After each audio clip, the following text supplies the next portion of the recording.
Hey everyone, hope you've been having a good week. Welcome back to the Loft, and let's jump into my update for the last week. Just see what's happened with my portfolio over the last 7 days or so in regards to value change purchases and dividends.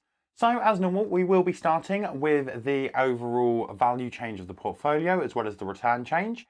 And from last week, we sat at a value of £2,931, which was a return value of £321. So in percentage form, around 12.3%. And we're now up to a new value of £2,973, which is a return of 13.89%, valued at around £362. So I have seen an increase in return over the last week, and that is in a form of percentage return of around 1.5% and an actual figure return of £40 over the last week. So let's, as normal, compare this to the VOO, see what's changed in regards to the VOO and whether that beat me this week or it didn't beat me this week, I guess. And if we look over at the VOO, we can see that the VOO stock price has changed over the last week by 0.61%. So overall, my portfolio has managed to outperform it in the return in value, as my portfolio has gone up over 1%.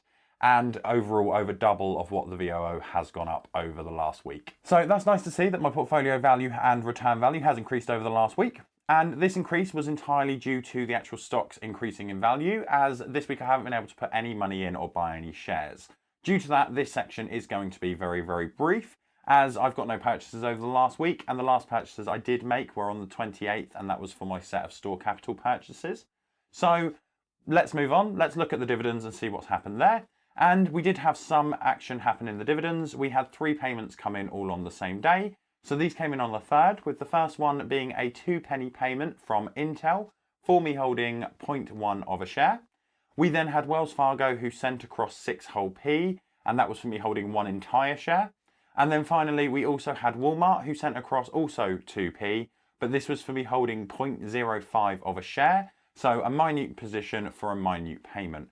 Overall, that's all my dividends that came in, which brings my total dividends for last week to 10 whole pennies, which is 1/100th of the value that I want to get to by the end of the month.